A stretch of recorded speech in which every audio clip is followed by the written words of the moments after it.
আমি শুধু চেয়েছি তোমায়। পর্ব সংখ্যা ৫৭, লেখনীতে সুরাইয়া রাফা। লাউঞ্জ এরিয়াতে আজ শ্মশানের মতো নীরবতা। কোথাও কোনো টু পরিমাণ শব্দ নেই। কালো স্যুট আর সোনালি রঙের খোদাইকৃত বিশেষ সিলমোহর পরিহিত গার্ডগুলো কলের পুতুলের মতো দাঁড়িয়ে আছে সারিবদ্ধভাবে। কিচেন কাউন্টারে রান্না বসিয়েছে ফ্লোরা, কারণ আজ পেইন্ট হাউসে মধ্যাহ্ন ভোজন সারবে মাফিয়া বস। ক্ষণকালের বিলম্বে লাউঞ্জে এসে হাজির হলো অ্যারিস। রিভলভারটা হোলস্টারে গুজে আস্তে ধীরে কাউচে গিয়ে বসল সে। উড়োর উপর পা তুলে দিতেই পদতলে এসে নেউটে বিড়ালের মতো হুটুপুটি শুরু করে দিয়েছে শক্তিশালী বোজো। তার দানবীয় নখ আর লকলকে জিহ্বার বিভৎসতায় কুণ্ঠিত হয়ে দূরে সরে গেল গার্ডগুলো। অ্যারিস ঠোঁট বাঁকিয়ে ব্যঙ্গাত্মক হাসল, অতঃপর হাত বাড়িয়ে স্পর্শ করল হিংস্র দানবের রোমশ শরীরে। তুলোর মতো নমনীয় শ্বেতকায় শরীরটাতে নির্লিপ্তে পরশ বোলাতে বোলাতে কণ্ঠনালী ভেদ করে গভীর আওয়াজ নিঃসৃত হলো তার, বোজোকে খাবার দাও। গার্ডদের সঙ্গে একজন রাশিয়ান ক্লায়েন্টও ছিল। মাফিয়া বসের নাম শুনেছে অনেক, কখনো সচক্ষে দেখা হয়নি। পাইথন লিডার রিস্কা নাকি দিনে দুপুরে পায়ের কাছে নেকড়ে নিয়ে ঘুরে বেড়ায়। পেইন্ট হাউসে পা রাখার আগ অবধি সবকিছু তার কাছে অন্ধের বলি মনে হয়েছিল, কিন্তু এখন এই মুহূর্তে দাঁড়িয়ে বিস্ময়ে বিমূঢ় হয়ে গিয়েছে লোকটা। কৌতূহলের শিয়রে পৌঁছেছে। ঠাস করে নীরবতা ভাঙল সে। সরাসরি প্রশ্ন ছুড়ল মাফিয়া বসের উদ্দেশ্যে, মিস্টার রিস্কা, আমি শুনেছি নেকড়ে কখনো পোষ মানে না, তাহলে আপনি কিভাবে? লোকটার বাক্য শেষ হওয়ার আগেই চোখ তুলল অ্যারিস। তার সুচারু দৃষ্টির প্রখরতায় চুপসে গেল লোকটা। একটু থেমে ফের বিড়বিড়িয়ে বলল, না মানে পেইন্ট হাউসের চারপাশে বিশাল নেকড়ের প্যাকের পাহারা, আবার ভেতরেও নেকড়ে। বোজো, ওর নাম বোজো। এরিসের শীতল আওয়াজে থমকে গিয়েছে সে। থমথম খেয়ে শঙ্কা লুকিয়ে হাসার বৃথা চেষ্টা করে আওড়ালো, it's kind dangerous, right? Aris Yuvan সব পারে, জানোয়ার কেন, মন চাইলে মানুষকেও পোষ মানাতে পারে। তাছাড়া মানুষের মাংস আবার বোজোর বেশ পছন্দ। পুনরায় মাফিয়া বসের হিমশীতল কণ্ঠে কেঁপে উঠল লোকটা। আতঙ্কে জর্জরিত হয়ে তাড়াহুড়োয় অন্য একজন গার্ডের আড়ালে গিয়ে শ্বাসরুদ্ধ হয়ে দাঁড়িয়ে রইল সে।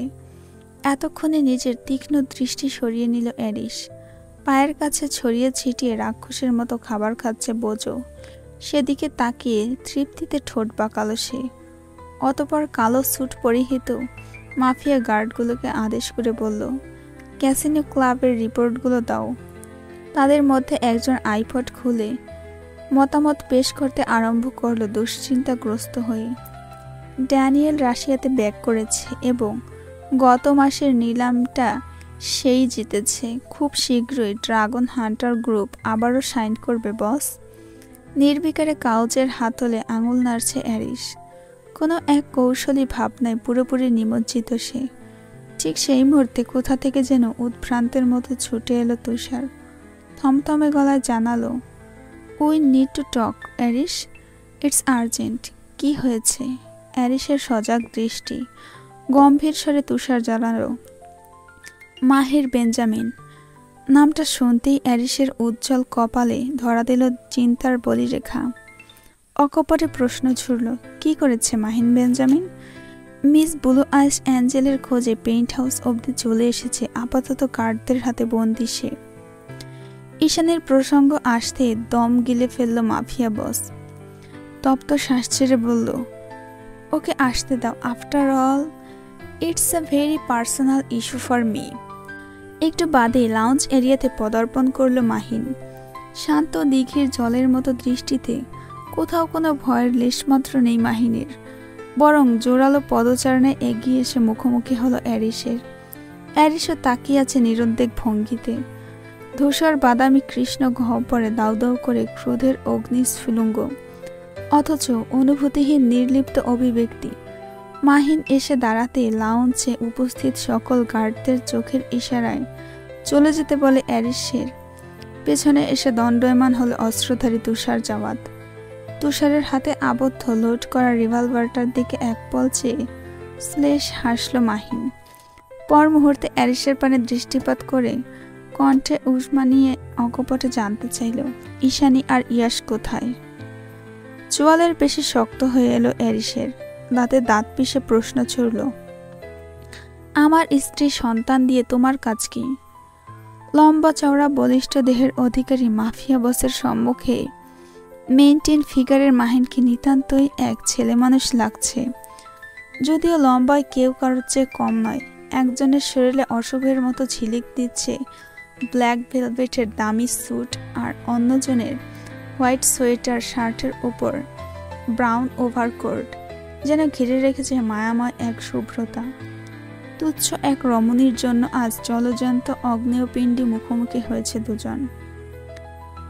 দেখেই বোঝা যাচ্ছে কেউ কাউকে এক চুল পরিমাণ ছাড় দিতে প্রস্তুত নয় তারা। সহসা শক্ত গলায় প্রত্যুত্তর করল মাহিন, আমি ঈশানীর সঙ্গে কথা বলতে চাই। তোমার সাথে ওর কোনো কথা নেই। ঈশানী বলেছে এই কথা। She is my property. ক্রোধ নিয়ন্ত্রণের যথোপযুক্ত চেষ্টা বহাল রেখে শীতল কণ্ঠে জবাব দিল মাফিয়া বস, এক্স্যাক্টলি মিস্টার মাফিয়া বস, আপনার কাছে ঈশানী হলো প্রপার্টি আর আমার কাছে প্রিয়সী, আর এটাই আপনার আর আমার মধ্যে পার্থক্য। ধৈর্যের সীমা বাঁধ ভাঙল অ্যারিসের। ভেতর ভেতর ছটফট করতে থাকা পৈশাচিক সত্তাটা বেরিয়ে এলো আকস্মাৎ। ফলস্বরূপ শিকারীর থাবায় মাহিনের মসৃণ কলারটা মুষ্টিবদ্ধ করে ধরল অ্যারিস। অ্যারিসের দাঁত পিষে প্রবল আক্রোশ নিয়ে আওড়ালো, ফাক ইওর হিরোইজম, আমি কোনো হিরো নই। একটু থেমে ফের ধ্বনিত হলো তার শীতল কণ্ঠস্বর, আই রিপিট, আমি দুনিয়াখ্যাত কোনো হিরো নই যে পৃথিবীর বিনিময়ে নিজের প্রেমিকাকে বিসর্জন দেয়। I am A underworld terrorist, a fucking villain, যে নিজের প্রেমিকার তরে পৃথিবী জ্বালিয়ে দেয়। অ্যারিসের মুখ থেকে নিঃসৃত ধারালো কথার ফলা মাহিনকে ঠিক কতটা রক্তাক্ত করতে পেরেছে তা বলা মুশকিল, কারণ তার অভিব্যক্তি জুড়ে ক্রোধের ছায়া সুস্পষ্ট। মাফিয়া বসের হাতের মুঠো থেকে ছুঁড়ে দিল কঠিন বাক্যবহর, power of A black money দিয়ে সবকিছু পাওয়া যায় না মিস্টার ব্লাডি বিস্ট। এবারে ছক্কা হাঁকালো মাহিন। অ্যারিসের ফর্সা মুখের রক্ত জমে লালাপ বর্ণ ধারণ করেছে।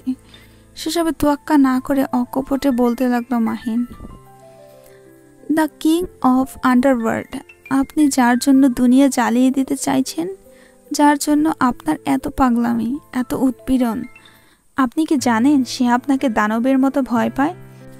আপনার সাথে ও যদি থেকেও থাকে তবে সেটা শুধু ভয় পেয়ে, ভালোবেসে নয়। না আপনি কোনোদিন ওকে সংসার দিতে পারবেন, আর না তো একটা স্বাভাবিক জীবন। সারা জীবন কোথায় রাখবেন ওকে? নিরীহ মানুষের কান্না হাহাকার রক্ত বিজড়িত এই পেইন্ট হাউসে? কোথায় বড় হবে আপনার ছেলে? অস্ত্রধারী মাফিয়াগুলোর মধ্যে? সারা জীবন কি শিখবে? কিভাবে টর্চার সেলে আটকে রেখে মানুষ মারা যায়, নাকি ক্যাসিনো ক্লাবে বসে কি করে স্মাগলিংয়ের বিজনেস করা যায়? আর রইল ভালোবাসা, আপনার ভেতরে তো হৃদয়টাই নেই। রক্ত মাংস দিয়ে তৈরি স্রেফ একটা যন্ত্র দিয়ে কি আর ভালোবাসা বোঝা যায়? প্রেমিক হতে গেলে স্যাক্রিফাইস করতে হয়। মাহিনের কথা শেষ হতে না হতে জোরালো মুষ্টি হাতে ওকে কাউচের উপর ফেলে দিল অ্যারিস। ঠোঁট কেটে মুখ গহ্বর থেকে রক্তের নোনতা স্বাদ অনুভব করল মাহিন। ঘুরে তাকিয়ে দাঁড়ানোর চেষ্টা করতেই শক্ত পদঘাতে গতিবিধ রোধ করল অ্যারিস। সৌঠব শরীরটাকে পুরোপুরি ধরাশায় করে মাহিনের কপাল বরাবর রিভলভার ঠেকালো সে। ক্রোধান্ধ হয়ে কাঁপতে কাঁপতে কণ্ঠে উষ্মা নিয়ে হিসালো, স্যাক্রিফাইস? আমি স্যাক্রিফাইস বুঝি না, ভালোবাসা সেটাও বুঝি না। আমি শুধু ওই মেয়েকে বুঝি। আমি অ্যারিস ইউভান, ওর জন্য সব করতে পারি, মরতেও পারি আবার মারতেও পারি। কথাটা শেষ করে দৃঢ় হাতের ট্রিগার টানতে যাবে তনার্ধে শিরের কাছ থেকে ভেসে এলো ঈশানীর আতঙ্কিত কণ্ঠস্বর, অ্যারিস থামো, ওকে মেরো না। নিমেষেই লক্ষ্যভ্রষ্ট হলো অ্যারিসের ধাতব বুলেট। চকিতে ঘাড় ঘোরালো, দেখল সিঁড়ি ভেঙে এদিকে ছুটে আসছে ঈশানী। মেয়েটার আগমনে পৈশাচিক সত্তাটা উবে গেল আচানক। হাওয়ায় মিলিয়ে গেল তার হায়নার মতো শিকারীর দৃষ্টি। স্তব্ধ বিমূঢ় হয়ে নির্বোধ বালকের মতো রমণীর পানে চেয়ে রইল মাফিয়া বস। তার চিত্ত পুলকের মতো অবয়ব যেন চির নমনীয় প্রতীক। ঈশানী এগিয়ে এসে তড়িৎ করে মাহিনকে দাঁড়াতে সাহায্য করল। অ্যারিসের পানে এক পল ভয়ার্থ দৃষ্টি নিক্ষেপ করে পর মুহূর্তে মাহিনের দিকে করুণ চোখে তাকালো ঈশানী। ভঙ্গুর স্বরে জানতে চাইল, আপনি ঠিক আছেন? সঙ্গে সঙ্গে জবাব দিল না মাহিন। হাতের পৃষ্ঠে রক্ত মুছে আহত স্বরে জানালো, তোমাদের খোঁজ না পেয়ে পাগল হয়ে গিয়েছিলাম আমি, তাই বলে এখানে চলে আসবেন? ঈশানের কণ্ঠে শঙ্কা, অথচ অ্যারিস নির্বাক হয়ে চেয়ে আছে মেয়েটার মুখের পানে, যেন বোধ বুদ্ধি সবকিছু লোপ পেয়েছে তার। মাহিন বলল, তোমার আর ইয়াসের জন্য এতটা চিন্তিত হয়ে পড়েছিলাম যে নিজের কথা মাথায় আসেনি একবারও। আমরা ভালো আছি, আপনি ফিরে যান। থই থই চোখ নিয়ে কথাটা বলল ঈশানী। মুহূর্তে ভেঙে চুরে মুর্শে পড়ল মাহিনের আশাদীত হৃদয়। রক্তসিক্ত মুখ নিয়ে ব্যথাতুর কণ্ঠে বলল, নিজের জীবনের পরোয়া না করে এতখানি পথ আমি তোমার জন্য ছুটে এসেছি ঈশানী। আমি কখনো তোমাকে জোর করিনি, ভবিষ্যতেও করব না। শুধু জানতে চাইব, যা বলছো ভেবে বলছো তো? চোখের জল ছেড়ে চোয়াল শক্ত করল ঈশানী। চোখ খিচে জোরে জোরে মাথা নাড়িয়ে বলল, হ্যাঁ ভেবেই বলছি। আপনি দয়া করে ফিরে যান। ঈশানী, একবার একটু আলাদা কথা বলবে আমার সঙ্গে? বেশি সময় নেব না, মাত্র 2 মিনিটের জন্য প্লিজ। চোখ তুলে ভয়ে ভয়ে অ্যারিসের মুখের দিকে তাকালো ঈশানী, যার অনুভূতিহীন শূন্য দৃষ্টি ইতিমধ্যে ঈশানীতে আবদ্ধ। ওপাশ থেকে গমগমে আওয়াজে তুষার না করতে যাবে তক্ষুনি হাতের ইশারায় তাকে বাদ সাধল অ্যারিস। অন্য সময় হলে হয়তো এতক্ষণে মাটির নিচে পুঁতে দিত মাহিনকে, চোখের সামনে নিশ্চিহ্ন হতে করে দিত ওর অস্তিত্ব। কিন্তু ঈশানীর মানসিক অবস্থা মোটেও ভালো নয়। এমতো অবস্থায় কোনো বিপর্যয় ঘটাতে চায় না অ্যারিস। সহসা লাউঞ্জের পাশে ঈশানীর যে আগের ঘরটা ছিল, একান্তে কথা বলার উদ্দেশ্যে সেখানে এলো ওরা। ঘরে এসে মুখোমুখি দাঁড়াতে অস্থির স্বরে বলতে লাগলো মাহিন, তুমি ভয় পেয়ে আছো ঈশানী, তাই না? এখানে তো অ্যারিস নেই, প্লিজ একবার বলো তুমি আমার সঙ্গে যেতে চাও? বাদ বাকি সব আমি ম্যানেজ করব, কেউ কিচ্ছু করতে পারবে না তোমার। মাহিন। ঈশানীর শীতল কণ্ঠস্বর কর্ণগোচর হতেই থমকে গেল মাহিন। নীরব দৃষ্টিতে মেয়েটাকে পর্যবেক্ষণ করতে গিয়ে আবিষ্কার করলো তার বিউটি বানে অ্যারিসের দেওয়া একাধিক ভালোবাসার চিহ্ন। বেশ কয়েকটা জায়গায় রক্ত জমে ধারণ করেছেন কালচে বর্ণ। মাহিন তাচ্ছিল্য স্বরে আওড়ালো, এগুলো তোমার কাছে ভালোবাসা মনে হয়? Is it রোমান্টিকিজম? ঈশানী একটু ইতস্তত বোধ করলো। না, অ্যারিস ওর সঙ্গে জোর জবরদস্তি কিছু করেনি, আর না তো ঘটেছিল দীর্ঘ দূরত্বের পরিসমাপ্তি। কাল রাতে ছাদ বারান্দায় বসে মাত্রাতিরিক্ত অনুভূতির তাড়নায় ঈশানীকে কাছে টেনেছিল খানিক। বহুদিনের সুপ্ত বাসনা হঠাৎ মাথাচাড়া দিতেই বন্ধ হয়ে উঠেছিল অ্যারিস, ঠিক যেন জানোয়ার, তবে সীমালঙ্ঘন করেনি সে। খানিক বাদেই ছেড়ে দিয়েছিল ঈশানীকে। আর এই মুহূর্তে মাহিনের চোখ এড়াতে কয়েক গাছি চুল এনে সেগুলোকে ঢাকার প্রচেষ্টা করল রমণী। মাহিন আবারও বলে উঠল, why are you so scared Ishani, come on, আমি আছি না? পরক্ষণেই ভেসে এলো রমণীর বিপর্যস্ত কণ্ঠস্বর, পালাতে পালাতে ভীষণ ক্লান্ত আমি মাহিন, এবার একটু স্বস্তি চাই। এই জীবনে অ্যারিস আমার পিছু ছাড়বে না, ওর সঙ্গেই বাঁচতে হবে আমায়। আর ইয়াস, তোমার ছোট্ট ইয়াসের কি হবে ঈশানী, যার জন্য তুমি এত লড়াই করেছ? প্রলম্বিত শ্বাস ফেলল ঈশানী, আশাহত গলায় জবাব দিল, ইয়াস অ্যারিসের রক্ত, অ্যারিস ওর কোনোদিন ক্ষতি করবে বলে মনে হয় না আমার। এভাবে ফিরিয়ে দিবে? মাহিনের কণ্ঠে আক্ষেপ। এক ঝাঁক ফেরারি পাখির দল অস্থির হয়ে ডানা ঝাপটাচ্ছে তার বুকের ভেতরে। বিষাদে ভারাক্রান্ত মনটা ক্রমশ চিৎকার দিয়ে বলছে, এটা শেষ, আর বোধহয় দেখা হবে না, কোনোদিনও না। মাহিনের নির্বিকার মেঘ থমথমে মুখায়ব অবলোকন করে স্তব্ধ হয়ে গেল ঈশানী। কান্না বিচরিত গলায় বলল, আমি কখনো আপনার খারাপ চাইব না মাহিন। আমাকে সাহায্য করতে গিয়ে আপনার অনিষ্ট হবে এমন কোনো কিছু আমি ঘটতে দিতে পারি না, তাই দয়া করে চলে যান। যত দ্রুত সম্ভব প্যারাডাইস সীমানা অতিক্রম করে নিজের শুদ্ধ গোছানো জীবনে ফিরে যান। অনুরোধ নয়, নির্দেশ করছি। অতর্কিতে বেদনায় নীল হয়ে গেল মাহিনের হৃদয়। ভেতরের ব্যথাটুকু আলগোছে লুকিয়ে ফেলল সে। থমথমে স্বরে আওড়ালো, তুমি যেহেতু চাইছো ফিরে যাব, এক ভুলের প্রায়শ্চিত্ত হিসেবে আমি সর্বদা তোমাকে প্রাধান্য দিয়েছি ঈশানী। আজকেও তার ব্যতিক্রম করব না। সব সময়ের মতো আমি ফিরে যাব। শুধু একটা অনুরোধ। ঈশানী চোখ তুলে চাইল। দৃষ্টি জুড়ে থমথমে আষাঢ়ের আধার। একটু এদিক ওদিক হলেই অভিমানী বালিকার মতো উগরে আসবে অঝর ধারা। কোনরূপ ভনিতা করল না মাহিন। শত প্রাণোদিত স্বরে বলে উঠল, শেষবারের মতো আমাকে একবার জড়িয়ে ধরবে প্লিজ। কথাটা বলে ঈশানীর অনুমতির অপেক্ষা করল না মাহিন। দুই হাত বাড়িয়ে অতি সংবেদনশীল স্পর্শে জড়িয়ে ধরল রমণীকে। ঘটনার আকস্মিকতায় বাকরুদ্ধ হয়ে পড়ল ঈশানী। কিয়ৎক্ষণ মুখ হয়ে স্থবির চিত্তে দাঁড়িয়ে থাকা অবস্থাতেই অনুভব করল তপ্ত জলে ভিজে উঠেছে ওর কাঁধের অগ্রভাগ। মাহিনের চোখ বেয়ে টপ টপ করে গড়িয়ে পড়ছে বেদনাশ্রু। ব্যাপারটা উপলব্ধি হতে ঈশানী কিছু বলতে যাবে, তন্মধ্যে ভেসে এলো মাহিনের অস্ফুট প্রকম্পিত কণ্ঠস্বর, তোমাকে আর ইয়াসকে ছাড়া বেঁচে থাকতে আমার খুব কষ্ট হবে ঈশানী। অনেক দিনের অভ্যাস, ছেলেটাকে কি করে ভুলে যাব বলো তো। নিজেকে শক্ত করল ঈশানী। জীবনের কঠিন বাস্তবতাকে অন্তরে ঠাঁই দিয়ে দুই হাতে ঠেলে সরালো সকল নমনীয়তা।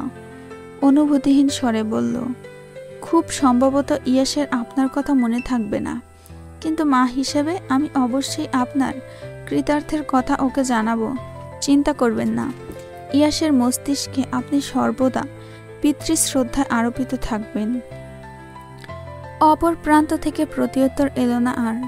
গুমট ঈষন্দ দমকা হাওয়ার মতো ভেসে এলো এক দীর্ঘশ্বাস। ঠিক তখনই ঈশানীর দৃষ্টি গিয়ে আটকালো দরজায়। অপ্রস্তুত ভঙ্গিতে দৃষ্টিপাত করতেই একজোলা ছলছলে ব্যথা ভরা চোখ নিমেষেই কেড়ে নিল রমণীর সকল মনোযোগ। সেই চোখে চোখ পড়তেই হৃদযন্ত্র খামচে উঠল ঈশানীর। করিডোরের স্ম্লান আলোয় ধূসর বাদামি চোখের গভীর দৃষ্টিতে টলমল করছে অব্যক্ত বেদনার ছাপ। অদৃশ্য এক হাহাকার প্রলয়ের মতো চূর্ণ বিচূর্ণ করে দিল তার অন্তর। যে চোখে কোনোদিন এক ফোঁটা নমনীয়তা অবধি দেখেনি, সেই শূন্য শীতল অক্ষিপটে আজ টলমল করছে আক্ষেপ আর যন্ত্রণার ঢেউ, যা দেখা মাত্রই অচিরেই নিস্তেজ হয়ে পড়ল রমণী। বোধা একটা কষ্টদায়ক অনুভূতি অধরা বলয়ের মতো ঘিরে রেখেছে তাকে। মন বলছে, আচ্ছা কিসের এত যন্ত্রণা তার। মনের কথাটা মস্তিষ্কের স্নায়ু কোষে গিয়ে তীরের মতো বিঁধল। সঙ্গে সঙ্গে তড়িৎ হাতে মাহিনকে ঠেলে সরালো ঈশানী। অজ্ঞাত মাহিনের দিকে একবারের জন্য দৃষ্টিপাত না করে তড়িঘড়ি করে ছুটে গেল দরজার কাছে। যেতে যেতেই রমণী উদ্গ্রীব কণ্ঠ ভেদ করে নিঃসৃত হলো অপ্রত্যাশিত সেই নাম, অরণ্য। ঈশানী চলে গেলে মাহিন নিজের উপর বিদ্রুপ করে হাসল। মনে মনে স্বগোক্তি করে আওড়ালো, ভালোবাসা আসলে অদ্ভুত। ভালো কিংবা মন্দ, দোষ গুণ বিচার করে ভালোবাসা হয় না, তৈরি হয় এক অদৃশ্য দৈব বলে। কখন কার সাথে কিভাবে হয়ে যায় কেউ বলতে পারে না। ঈশানীর জীবনে ভালোবাসার নাম অরণ্য। পৃথিবীর সবচেয়ে নিকৃষ্ট মানুষটাও যদি হয় অ্যারিস ইউভান, তবুও ঈশানী ধর্মান্ধের মতো শুধু তাকেই চেয়ে যেত, মাহিন বেঞ্জামিনকে নয়। ছুটে এসে দরজার কাছে দাঁড়াতে আরেক দফা হোঁচট খেল ঈশানী। জায়গাটা ফাঁকা পড়ে আছে, কক্ষের সামনে কেউ নেই, অথচ বাতাসের সঙ্গে ভেসে বেড়ানো পুরুষালী ক্লোনের মাস্কি সুঘ্রাণটা স্পষ্ট জানান দিয়ে গেল অ্যারিসের উপস্থিতি। ঈশানী নাক টেনে নিঃশ্বাস নিল। সুপরিচিত গন্ধটা মিলিয়ে যাচ্ছে ধীরে ধীরে। দিক ভ্রান্তের মতো করিডোরের এক প্রান্ত থেকে অন্য প্রান্তে ছুটে গেল রমণী। না, কোথাও সে নেই। নিষ্ঠুর মানবের উপস্থিতি ঝিমঝিম শ্মশানের নীরবতায় ক্রমশ নিস্তব্ধ হয়ে পড়ল চারিপাশ। সেই সাথে অকারণে একটা তীব্র ব্যথার পাথরের মতো চেপে বসল দিশেহারা রমণীর অন্তর জুড়ে। মন গেহিনে কোথাও যেন একটা বেজে উঠল বিরহ বিধির সুর। কেন হয় এমন, মনে নেই তো মন, হাওয়া বড়ই বেরঙিন, নারে নয় সহজ পাওয়া তোর মতো আর কাউকেও কোনোদিন। হারিয়ে গেলাম, ফুরিয়ে এলাম, চোখে শুকিয়ে গেল জল। আকাশে আজ চাঁদের আলো নেই, নেই কোনো জ্যোৎস্না জড়ানো তারকাবাজির। সারা গায়ে আধার মেঘে অশুভ অধিপতির মতোই শূন্য স্থানে বিচরণ তার। নিষ্কালো আমানিশায় ডুবে আছে প্রকৃতি, গহীন অরণ্য থেকে ভেসে আসা রাত জাগা নিশাচারের উৎসুক হর্ষধ্বনিতে মুখরিত চারিপাশ। রাত যত গভীর হয় তত স্পষ্টত হয় নিখরে প্যাকের গা শিবরানো হাউলিং। মাফিয়া প্যারাডাইসের মানুষগুলো হাউলিংয়ে ভীতগ্রস্ত নয়, তারা নেকড়ের চেয়েও ভয়ঙ্কর। তেমনি ভয়ঙ্কর গভীর রাতের নিশাচরগুলোকে গাড়ির আলোয় আতঙ্কিত করে পেন্ট হাউসে ফিরেছে তুষার। লাউঞ্জ এরিয়াতে পিনপতন নৈশব্দ, তবু চারিদিকে একবার সচকিত দৃষ্টি বোলালো সে। অতঃপর বিক্ষুব্ধ মন নিয়ে চলে গেল নিজের ঘরে। কক্ষে এসে ওভারকোটটা বিছানায় ছুঁড়ে ফেলে তড়িৎ হাতে সিগারেট ধরালো সে। নাক মুখ দিয়ে ধুমায়িত বাষ্প ছেড়ে ধীরে ধীরে এগিয়ে গেল জানালার কাছে। স্টেইনলেস থাই গ্লাসের অপর প্রান্তে হু হু করে ঠান্ডা বাতাস বইছে। তুষার আলতো হাতে খানিকটা কাচের আবরণ টেনে সরালো। সঙ্গে সঙ্গে ক্ষণক্ষণে দমকা হাওয়ায় চোখ মুখ বন্ধ হয়ে এলো তার। কিয়ৎক্ষণ বাদে চোখ খুলে প্রলম্বিত শ্বাস ফেলল সে। নিঝুম আধারের মাঝে নিষ্প্রভ চেয়ে থাকতে থাকতে এক পর্যায়ে বিবর্ণ হয়ে উঠল তার ঘোলাটে দৃষ্টি। সিগারেট শেষ হতেই পরপর আরেকটা ধরালো ঠোঁটের ফাঁকে।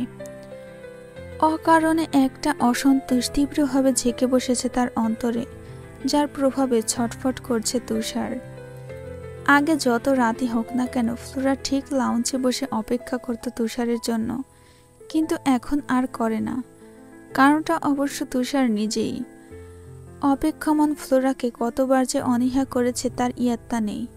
ছোট্ট মেয়েটার প্রতি জমে আছে অগাধ অভিমান, যেই অভিমানের প্রগাঢ়তা চাইলেও মুখ ফুটে ব্যক্ত করতে পারে না তুষার। সে যে মেশিনের মতো যান্ত্রিক, তার মুখে কি অভিমান সাজে? তক্ষুনি অন্তর্গহীনে কেউ একজন বিদ্রোহ করে বলে উঠল, কেন সাজে না? সে কি মানুষ নয়? তাহলে কেন অনুভূতি প্রকাশে এত দ্বিধা তার? কেন এত অসীম জড়তা? ফ্লোরা একটুখানি অবহেলায় তুষারের যান্ত্রিক হৃদয় যখন বিষাদের ঝড় বয়ে যাচ্ছিল, ঠিক সেই মুহূর্তে দরজা ঠেলে ভেতরে প্রবেশ করল ঈশানী। আগন্তুকের উপস্থিতি টের পেয়ে নাক মুখ দিয়ে ধোঁয়া ছেড়ে পেছনে ঘুরে তাকালো তুষার। ঈশানীর অতর্কিত আগমনে যে সে অবাক হয়নি তা নয়, তবে সবসময়ের মতো নিজের নিটল অভিব্যক্তি ধরে রেখে তাকিয়ে রইল নির্বিকারে। ঈশানী কুণ্ঠিত হলো না, সামনে এগিয়ে এসে অকপটে জিজ্ঞেস করলো, অ্যারিস কোথায়? তীর্যক ভুরু উঁচিয়ে প্রশ্নবিদ্ধ নয়নে তাকালো তুষার। নির্বিকার কপালে কৌতূহলের ভাঁজ জমে উঠেছে তার। ঈশানী কঠিন গলায় বলল, আমি কিছু জিজ্ঞেস করছি আপনাকে। নিরুদ্বেগভাবে সিগারেটের সলকায় ওষ্ঠ ডোবালো তুষার। নাক মুখ দিয়ে বাষ্পকুল ধোঁয়া উড়িয়ে বলল, সেটা তোমার জানার কথা। না, আমি জানি না, আমি কিছু জানি না। অ্যারিসের চোখের দিকে তাকালে মনে হয় ও আমাকে চায়, কিন্তু বস্তুত ও একটা জানোয়ার। আমাকে কষ্টের অতলে নিমজ্জিত করতে দুবার ভাবে না ও। অ্যারিসের আসল উদ্দেশ্য আজও আমি বুঝতে পারিনি। ভেতরের সমস্ত শঙ্কাটুকু উগরে দিতেই জমে গেল ঈশানী। ওদিকে নির্বিকার বিপরীত প্রান্ত থমথমে মুখ নিয়ে জানালা গলিয়ে নিকষ আধারের পানে দৃষ্টিপাত করে আছে তুষার। তুষার নির্লিপ্ত ভঙ্গিমা লক্ষ্য করতেই নাকের পাটা তীর করে ফুলে উঠল রমণীর। কণ্ঠে উষ্মা নিয়ে বলে উঠল, আমি জানি আপনি উত্তর দিতে বাধ্য নন, কিন্তু অ্যারিস আমার স্বামী, তার সম্বন্ধে সবকিছু জানার অধিকার আমার আছে। এবারও নীরব বিপরীত পক্ষ। ঈশানী হতাশায় দীর্ঘশ্বাস ছাড়ল। বেকার প্রশ্ন করছে, উত্তর দেওয়ার মতো মানুষ তুষার নয়, সেই ভেবে বেরিয়ে যেতে উদ্যত হতেই পিছন থেকে দমকা হাওয়ার মতো ভেসে এলো যন্ত্রমানবের রাশভারী কণ্ঠস্বর। স্বামীর থেকে পালাতে গেলে কেন? ওয়াই? নাম পরিচয় বদলে ঈশানী থেকে অ্যানাস্তেশিয়া হয়েছ। একবারও ভেবেছ তোমার বর্তমানে তোমার স্বামী ঠিক কী অবস্থায় আছে? স্তব্ধ হয়ে দাঁড়িয়েছে ঈশানী, তৎক্ষণাৎ প্রত্যুত্তর করার মতো ঠিকঠাক ভাষা খুঁজে পাচ্ছে না। ফলস্বরূপ একটু থেমে আবারও ধ্বনিত হলো তুষারের ক্রন্দাতি কণ্ঠস্বর। পরপর দুটো ক্রিটিক্যাল অ্যাক্সিডেন্ট, তারপর এত বড় shocked. He has become a fucking drug addicted. কোথায় না খুঁজেছে তোমাকে অ্যারিস, পুরো রাশিয়া তোলপাড় করে দিয়েছে তোমার সন্ধানে।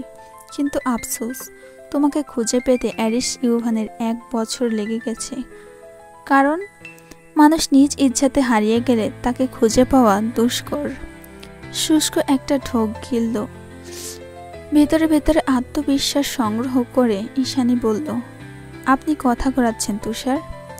ক্ষুব্ধ মস্তিষ্কটাকে সংবরণ করল তুষার, তরল গলায় বলল, কি জানতে চাও? সব কিছু।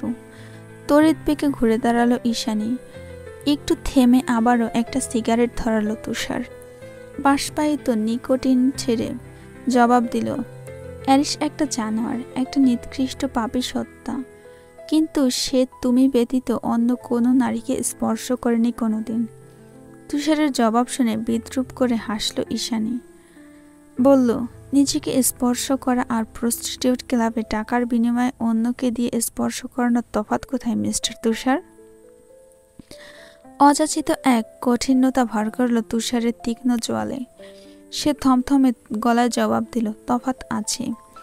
প্রস্টিটিউট ক্লাবে সবাই নিজের ইচ্ছাতে কুলুষিত হয়। তাদের কাছে ক্লাবের অভ্যন্তরের দুনিয়াটা স্বপ্নের মতো। ওসব তুমি বুঝবে না। After all, this is our profession. তোমাকে আগেও বলেছি, অ্যারিস কোনো সত্য সাধু ব্যক্তি নয়। কিন্তু আমার সাথে? ঈশানীর বাক্য শেষ হওয়ার পূর্বেই তার ভাবাবেগ ধরে ফেলল তুষার। সহসা নীরট গলায় বাক্য ছুড়ল, তোমার ব্যাপারটা সম্পূর্ণ আলাদা। আমি জানি না সেই শুরু থেকেই অ্যারিস কেন তোমার প্রতি এতটা অবসেসড। তুমি বোধহয় প্রথম ব্যক্তি যার বেলায় অসংখ্যবার নিজের সিদ্ধান্ত বদলেছে মাফিয়া বস। তুমি কি জানো মাফিয়াদের দুর্বলতা থাকতে নেই? তুষারের রহস্য মোড়ানো কথার পেঁচ বুঝে উঠতে হিমশিম খেল ঈশানী। সহসা হ্যাঁ না কিছু বলল না সে। চিত্তপুত্তলিকার ন্যায় নির্বাক চেয়ে রইল তুষারের পানে। ঈশানের অযাচিত দৃষ্টি পরখ করে ঠোঁট বাঁকালো তুষার, বলল, মাফিয়াদের সব থেকে বড় বিপর্যস্ততা তাদের দুর্বলতা, অথচ অ্যারিসের মতো ব্লাডি বিস্টেরও দুর্বলতা আছে। অ্যারিস মুখে স্বীকার করুক কিংবা না করুক, আমি নিশ্চিত জানি তুমি ওর দুর্বলতা অ্যারিস ইউভানের ধ্বংসের দূত। এভাবে কেন বলছেন? অদ্ভুত যাতনায় মুচড়ে পড়ে রমণী। সঙ্গে সঙ্গে শীতল কণ্ঠে প্রত্যুত্তর করে তুষার, কারণ পৃথিবীর অন্য কিছুর জন্য অ্যারিসকে কোনোদিন এতটা মরিয়া হতে দেখিনি আমি। Property, power, bank balance, nothing. I think তোমার কাছে ওর জীবনটা ভ্যালুলেস। মাঝে মাঝে আমি নিজেও হতবাক হয়ে যাই, ভাবতে থাকি তোমার বেলায় কেন এত নমনীয় অ্যারিস ইউভান? কি আছে তোমার মাঝে? ও। সংক্ষিপ্ত জবাবে কথা শেষ করল ঈশানী। আর কিছু জানার আগ্রহ তার নেই। অজ্ঞতা ধীর পদক্ষেপে দরজার দিকে এগোতেই পেছন থেকে ভেসে এলো তুষারের গম্ভীর কণ্ঠস্বর, তোমার বোধহয় আরো কিছু জানার আছে।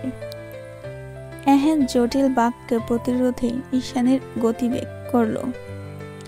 সে হতচকিত হয়ে ঘুরে তাকাতেই ফের রহস্যময় বাক্য ছুড়ল তুষার, অ্যাম আই রাইট? ভুরুকুটি করল ঈশানী।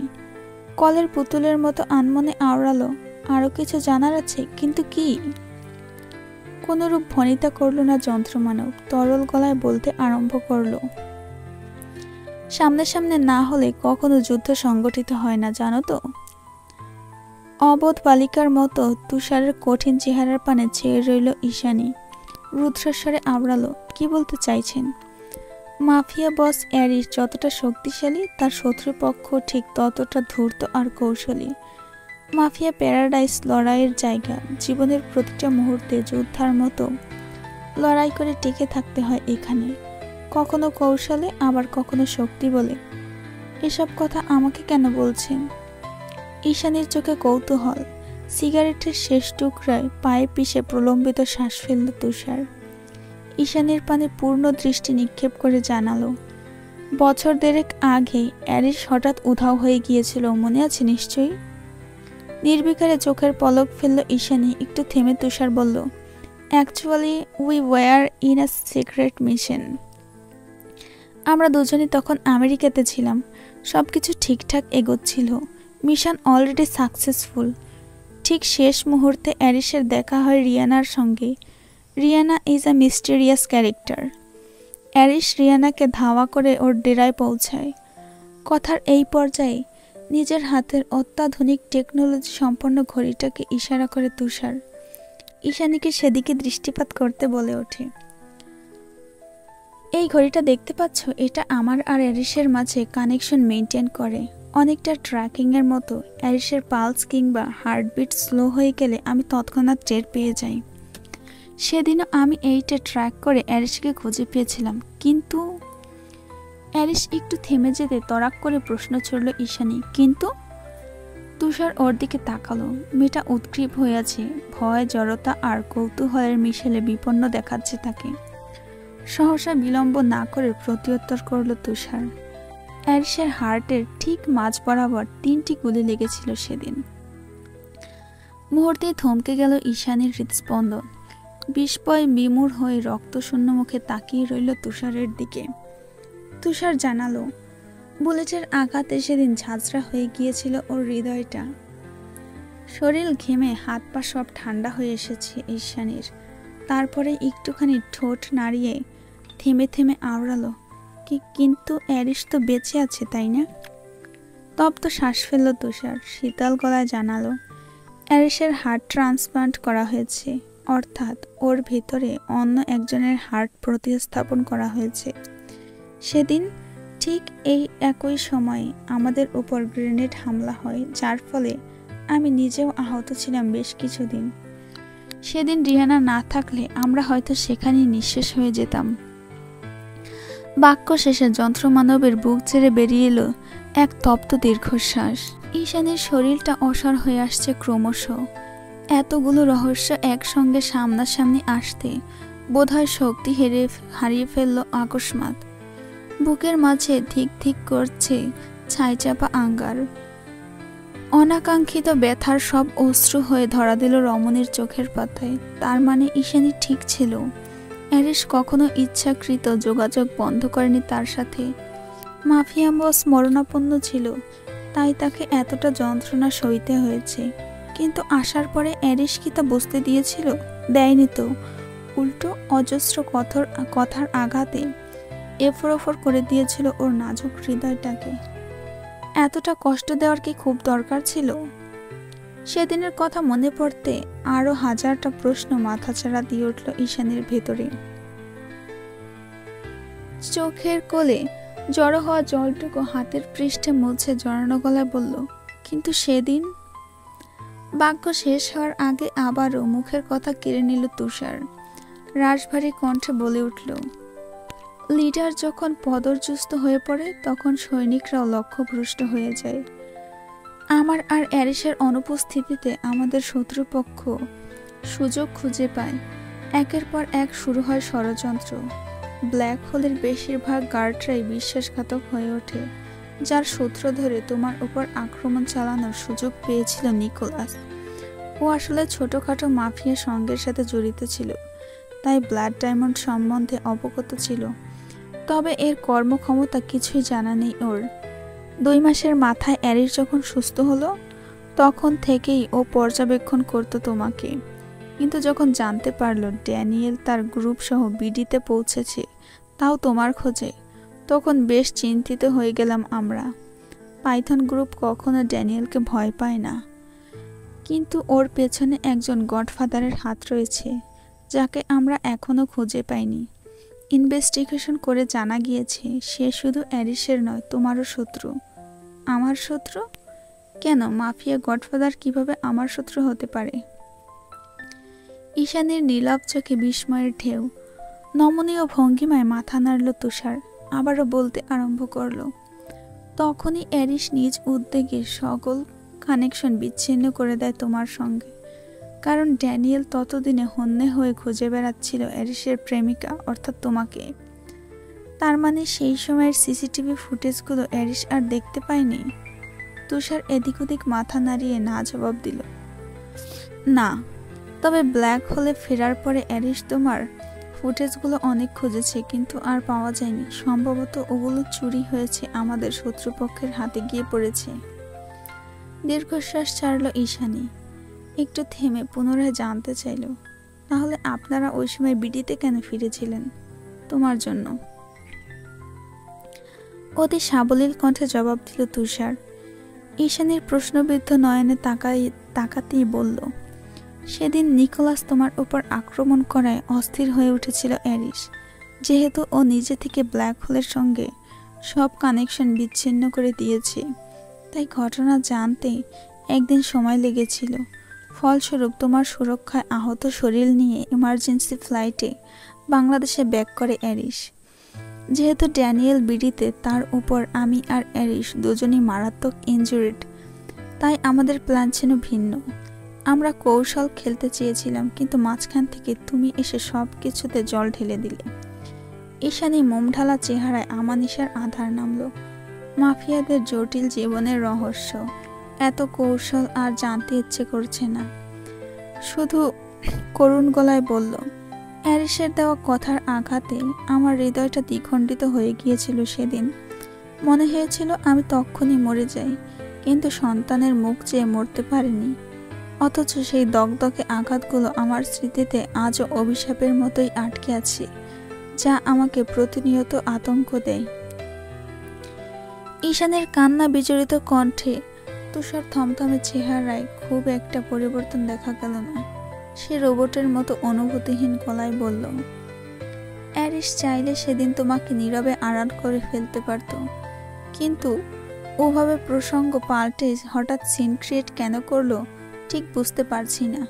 হতে পারে রিয়ানার জন্য। অ্যারিস সম্ভবত রিয়ানাকে ঠিক বিশ্বাস করে উঠতে পারেনি, তাই রিয়ানার সামনে নিজের অনুভূতি লুকাতে তার এহেন নিকৃষ্টতম আচরণ। নীরব চোখে বেয়ে এক ফোঁটা জল গড়ালো ঈশানীর। এতক্ষণে বোধহয় অযাচিত এই নামটা মস্তিষ্কে আটকালো তার, যার দরুন প্রশ্ন করল, রিয়ানাকে? ঈশানীর প্রশ্ন স্বরে প্রলম্বিত শ্বাস ফেলল তুষার। একটু থমকে কি যেন ভাবল, অতঃপর গভীর স্বরে উত্তর দিল, এক রহস্যময়ী মানবী, যার উদ্দেশ্য এখনো অজানা সবার। ঈশানী যখন তুষারের ঘর থেকে বেরিয়ে এলো তখন শেষ রাত। করিডোরের আলো নিভিয়ে দেওয়া হয়েছে। সমগ্র পেইন্ট হাউস জুড়ে নেমে এসেছে ভয়াল আধার। আড়ষ্ট নয়নে চারিদিকে একবার চোখ বুলিয়ে তাড়াহুড়ে নিজের ঘরের অভিমুখে পা চালালো ঈশানী। চোখ খিচে কয়েক পদক্ষেপ এগোতেই দুটো বলিষ্ঠ হাতের হ্যাচকা টানে আচানক পিছিয়ে গেল সে। ঘটনা বুঝে ওঠার আগে নিজেকে আবিষ্কার করল অযাচিত এক পুরুষালী চওড়া বুকের মধ্যখানে। ঈশানী ধরফরিয়ে উঠে কিছু বলতে যাবে, তার আগেই সহনীয় ধাক্কায় রমণীকে দেওয়ালের সঙ্গে আছড়ে ফেলল আগন্তুক। হাত দুটো টান মেরে উপরে তুলে দেওয়ার সঙ্গে সঙ্গে চেপে ধরতে শিউরে উঠল মেয়েটা। অ্যালকোহল মিশ্রিত পুরুষালী গন্ধটা নাকে এসে লাগতে ভেতর ভেতর স্বস্তি পেল খানিক। বলিষ্ঠ হাতের মুঠোয় সরু হাত দুটো আবদ্ধ করেই ধীরে ধীরে ঈশানীর সংস্পর্শে এসে দাঁড়ালো সে। খুব কাছে, যতটা কাছ থেকে রমণীর শ্বাস প্রশ্বাস অনুভব করা যায়। ঘটনার আকস্মিকতায় মেয়েটা অস্থির হয়ে কিছু বলতে যাবে, তনাত্তে পিঠ থেকে চুলের গছি সরিয়ে আলো পেছানো মসৃণ ত্বকের মোহবিষ্টের ন্যায় নাক ঘষল আগন্তুক।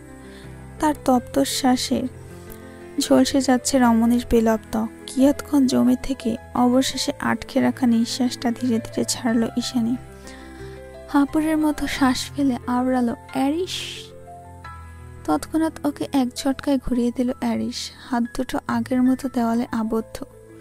শুনশন নৈশব্দতার মাঝে অদ্ভুত ঝংকার তুলছে দুজনার অনিয়ন্ত্রিত হৃদস্পন্দন।